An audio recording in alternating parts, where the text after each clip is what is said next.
The state of Connecticut is home to some of the wealthiest areas in the world, with 5 towns that have median household incomes over $150,000.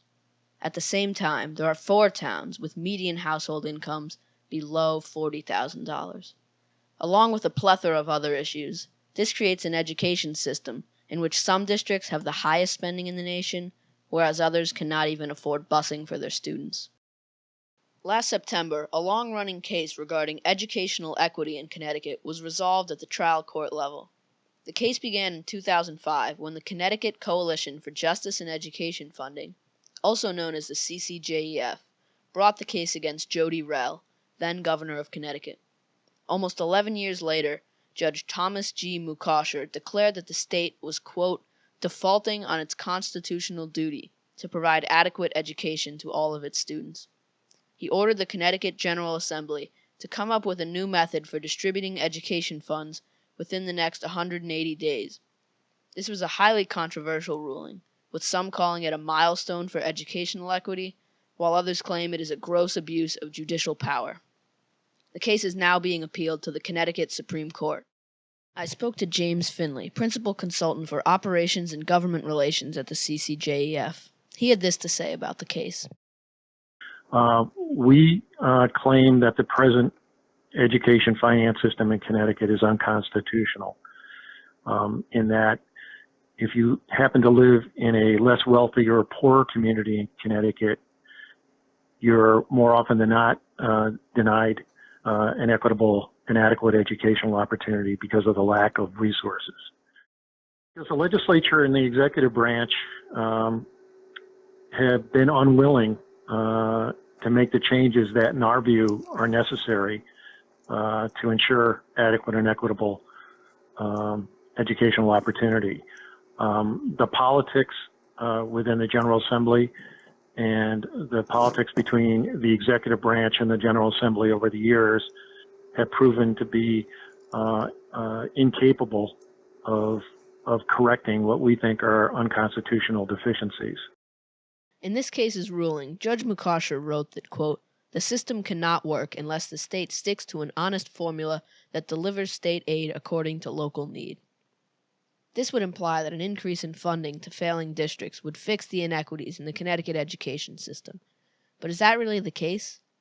I decided to do some of my own research, and the results did not seem to support that conclusion. I plotted the funding per student and average SAT scores of every Connecticut school district, and what I found was that the correlation between the two was extremely weak, bordering on non-existent. But there are so many other factors that impact a school's test scores aside from funding. The wealth of the town, how many English language learners they have, their parental education level, all of these factors can affect a school's test scores. So, in an attempt to isolate the impact of funding on school performance, I collected information on all of these factors and plugged them into a multivariate regression model. This allowed me to create an expectation of the school based on all of the things they can't control. In essence, how well would they be doing if their educational quality was exactly average? I can then subtract this from their actual performance to determine how much better or worse than average any given school is performing. What I found was that funding did play a role, but its impact was less than that of almost all the other factors mentioned previously. I asked Mr. Finley why some districts, like Hartford, that spend well above average on their education still have poor results. He had this to say. Well, number one, the student profile in Hartford contains a significant number of children from poorer households, from one-parent households, from households that don't have access to computer and other technology, and so those kids are at a disadvantage to begin with. Funding alone is not the cure. The cure-all. It has to be done in a combination of better teaching methods, better teachers, better administrators, and a better use of resources, particularly if there's going to be additional resources to the district. But once we provide funding to schools, how do we ensure that they are using it efficiently? The inequities in Connecticut's education system are undeniable, but will funding changes really make a difference? The fact is, it's not just districts like Bridgeport and Hartford that are failing our students. It's the entire state, and in fact, the entire nation. Throughout the U.S., parents, students, and politicians seem dumbfounded by our nation's lagging education system, and for good reason. Even Connecticut, one of the better states for education in the U.S., has math scores below that of 23 nations, including Iceland and Slovakia, and English proficiency scores below that of 9 nations, including Australia. These are very disturbing facts, given that the state of Connecticut spends more per student on education than any nation in the world. There are a variety of theories as to why this could be occurring, but it is in fact very simple. Why is it that so many other American industries have been booming over the last several decades, while educational performance is completely stagnant, even while funding has increased drastically? We've had so many revolutionary inventions in other industries, with smartphones, computers for under $200, affordable hybrid and electric cars, the list goes on. But in education, we are spending more and more money to get the exact same results. What makes the education industry so different? The answer is that we treat education fundamentally differently, when in reality the same principles apply. In the PragerU video, America's Socialist Origin, American historian Larry Schweikart explains what makes our economic system so effective. The early colonists began their adventure with what they thought was a beautiful idea. They set up a common storehouse of grain from which people were supposed to take what they needed and put back what they could. Lands were also held in common and were worked in common. The settlers owned no land of their own. Though there was no name for this system, it was an ideal socialist commune. And you can probably guess what happened. It began to fall apart almost immediately. As the colonists learned, when everyone is entitled to everything, no one's responsible for anything. A colonist who started his workday early or stayed late received the same provision of food as a colonist who showed up late, went home early, or didn't work at all. After about 2 years, the settlement was reduced to eating shoelaces and rats. Half of them died of starvation. Captain John Smith, of Pocahontas fame, took control of the colony and scrapped the socialist model. Each colonist received his own parcel of land. Private property had come to the New World. He who won't work won't eat, Smith told them, citing the biblical admonition. Well, they worked, and they ate, and the colony was saved. Much like in our early colonial history, no one centralized policy can fix our system, because even if we have some of the best and brightest educators working for our state, they cannot know for certain what policies will work, and they cannot effectively put pressure on schools to succeed. Only giving local districts and teachers the freedom and the incentive to succeed can do that. There are 3 prongs that I believe can make our education system thrive like our other industries.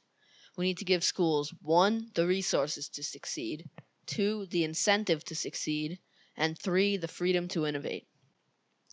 Let's examine these one at a time. The first prong, resources, is currently being controlled by the Education Cost Sharing Formula, known as ECS. In theory, it weighs the needs of the students in a district and the wealth of the district to determine how much state aid they should receive. However, that is often not how it truly ends up playing out. The state has chronically underfunded the education cost sharing formula that is used to send the bulk of money to local school districts. They continue to modify the formula over the years so that it would be funded at a predetermined political level and not a level based on need. In essence, the education cost sharing formula is highly political and somewhat unpredictable. It often leaves poorer districts underfunded, such as Bridgeport, where Harding High School does not even have the funds to provide busing for its students. The solution here is to make all school funding statewide. Every school in Connecticut is granted $15,000 for students from their designated area and $16,000 for students from outside of it. This does not change the overall education spending. It simply redistributes it to make the rest of this plan possible. This will give every school well above the national average for education funding, which is about $12,500 per student. The second prong of my proposal is incentivizing success. Currently, parents have little recourse if their local schools are not living up to their expectations, unless they can afford private schooling. The only real control they have is over who they elect to the Board of Education. But even then, it is almost impossible to tell who is doing a good job, and it takes a significant time commitment for parents to have any significant impact on their children's education. That is unacceptable. I spoke to Michael Shaw, research assistant at EdChoice, a national organization that advocates for school choice. Our belief is that families should have the right and be empowered to choose the educational options that are best for their children, and that those options shouldn't be dictated by geographic lines or by governments. This can be resolved by allowing students to go to any public school in the state. Given that all school funding would be statewide, there would be no fiscal issue with this. Everyone would be under the same education tax code, and every school would receive the same funding. Then, students will disproportionately go to the best schools in their area, meaning that not only are those students receiving the best available education, they are also creating an incentive for the other schools in the area to improve themselves. This gives parents considerably more control over their children's education. The third prong of my plan is providing schools the freedom to innovate. Currently, the state is deeply involved in education, and there are many obstacles to any significant policy changes at a local level. This is solved by removing the state almost entirely from education, aside from providing funding, and opting out of Common Core. While this may seem counterproductive, it has become apparent that no universal policy implemented at the state level can fix our education system. What we need is a wide variety of innovations across our state so that we can truly determine what policies are most effective for our students. As economist Thomas Sowell said in his book, Basic Economics, in a society of millions of consumers, no given individual or set of government decision makers sitting around a table can possibly know just how much these millions of consumers prefer one product to another. End quote. No state board of education can determine a policy that will please all 550,000 students in the state, or that will be a good fit for all 200 districts in Connecticut. Schools must be allowed to innovate and see the results of those innovations so that they can see firsthand what students and parents want. But this doesn't just work in theory, it works in practice too.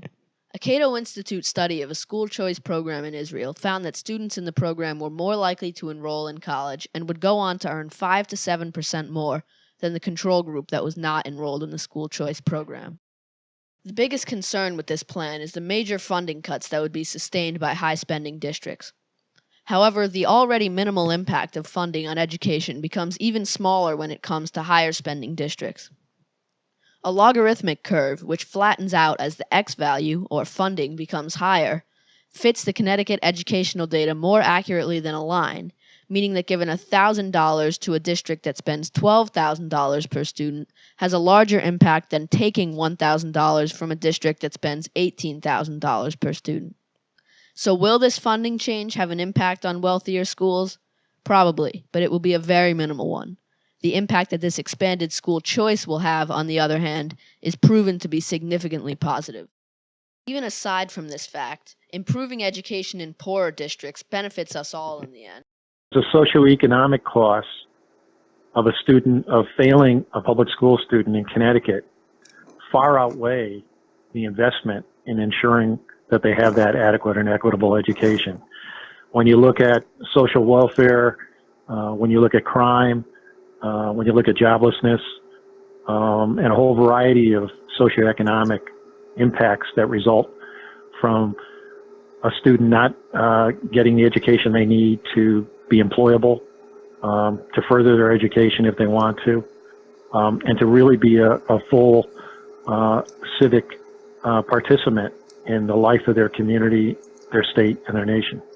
If we have better schools in Bridgeport and Hartford, and their graduates are earning 5 to 7% more than they were before, then that ends up benefiting even wealthy areas. The average Greenwich resident currently pays as much as 27 average Hartford residents. If the education system in Hartford is improved, then not only will their graduates be earning more money, it will attract wealthier families to the area, and they will shoulder a more significant income tax burden, relieving towns like Greenwich of that burden. The time for minor fixes to our education system has come and gone. It has become clear that our current system is failing. My three-pronged plan, providing resources, providing incentive, and promoting innovation through free market competition, is the best way to make our education system successful. Only when we enact such a system will we be able to provide not just adequate, but exceptional education to all of our students.